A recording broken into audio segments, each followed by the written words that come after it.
All right, I'm back. We're still on page 3 of note 6. We're still doing example problems. They take a while because they're not the easiest problems you've ever done. So let's keep going. So as I've mentioned on every single problem, I typically skip the first correct step of this where I would write, you know what, I'll do it on this one. Looks like there's enough space. Video just started.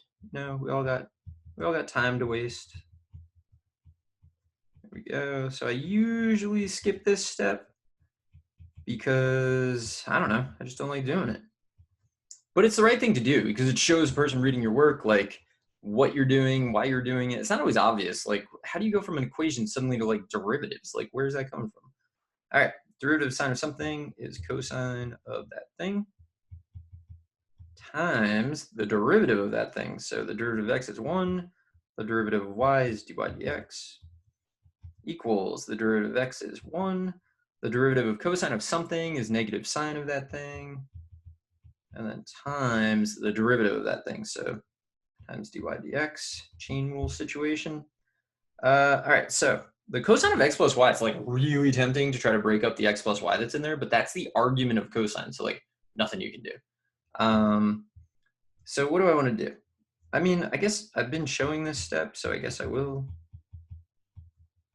So I'm distributing. I'm regretting because it's a lot of writing, but whatever. 1 minus sine of y, dy dx. Okay, everything with a dy dx goes left, everything without goes right. So this will become 1 minus sine of, nope, 1 minus cosine. Where's my eraser? Let's get that. Get out of there. Cosine of x plus y.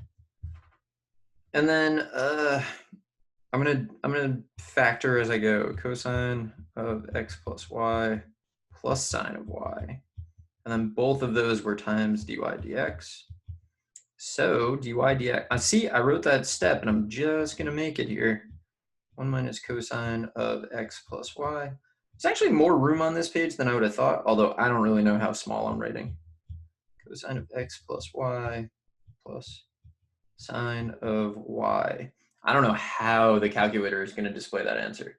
But you know what I'm going to do? I'm going to do h first, and then I'll check both of them at the same time. So I am going to skip the step here, which I shouldn't, but whatever. So the derivative natural log of something is 1 over that thing. So it's x squared plus y squared times the derivative of that thing. So I'm going to put it in the numerator here. So 2x, 2y, and then a dy dx. Gross equals 5.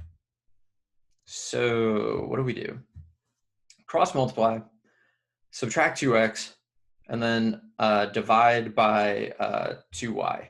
That's what I think I should do.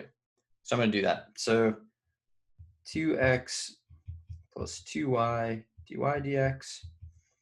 And if you're like super good at this stuff, like go ahead and skip some steps, especially the algebraic stuff. I mean, I know that not everyone needs to do it. I show a lot of steps because I'm trying to write it so that everyone can follow it. And if you can skip the steps, then you can definitely follow when I skip them. If you're not someone who feels confident skipping them, if I skip them, I don't know that you can necessarily follow it. So that's why I'm showing more steps than you might want me to.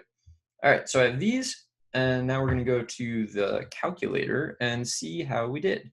So you should have them on paper somewhere. So this is, it's always a little weird when I do this because I always think like, oh, you can't see the work anymore. But then I think like you should already have it.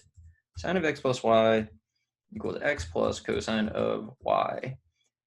X is independent, y is dependent. Okay, so what do I get here? So they have 1 minus cosine of, why factor that negative out? I don't know. 1 minus cosine of x plus y, and then cosine of x plus y plus sine of y. We got it. And then imp diff of natural log of x squared plus y squared equals 5x minus 4 comma x comma y. So 5x squared minus 2x plus 5y squared over 2y. We got it. All right, so we did those.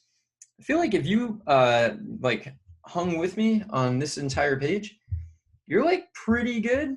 You're in good shape, I think, in terms of like these sorts of very like mechanical procedural problems. So what we want to do now is make sure that we can like use these for certain things or for things rather than just like find these algebraic thing like expressions. So that's what we're going to do in the next set of notes. So I will be back to keep going. So I will see you then.